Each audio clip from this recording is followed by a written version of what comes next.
first 2 or 3 apps we made quite a lot of noise, and after that it went so fast that we didn't need to make any noise because the work really came to us in loads.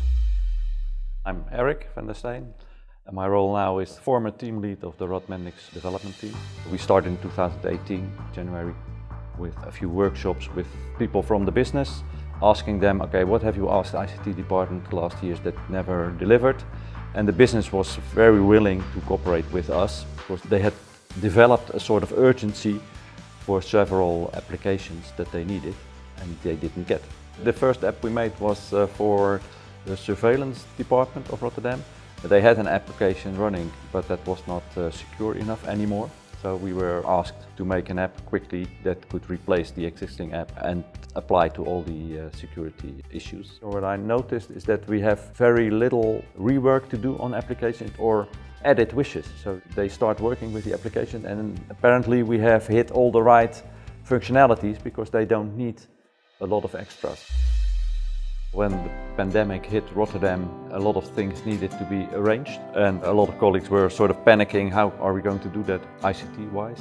Luckily we were quite well known by then by some of the colleagues who needed data of all the contaminations in Rotterdam getting uploaded to the national system, and they had no way to do that. So they came to us if we could make something for them very quickly. And we could. So I think that convinced them with the health service in Rotterdam that we were the way to go. We made the digital counter, so a lot of things in Rotterdam you have to go to a physical desk to present your salary form or your identity or whatever. But that was not possible anymore in the pandemic situation, so all those offices were closed, so citizens could not come to the town hall, for instance.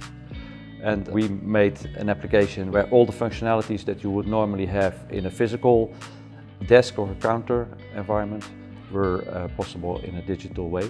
We have now about 100 applications made and about 33 of them are really citizen-facing. We have, I think, around 10 applications made specifically for use in chains with partners in the city, and the rest are apps that we have made for internal use, usually for more efficiency in certain processes or to get rid of shadow IT, where people had made MS Access applications or Excel apps or whatever. And they are more and more realizing the risks of having it done, your process supported by Excel or by MS Access. So they are coming for that kind of applications and functionalities more and more to us because they're relatively simple apps to make.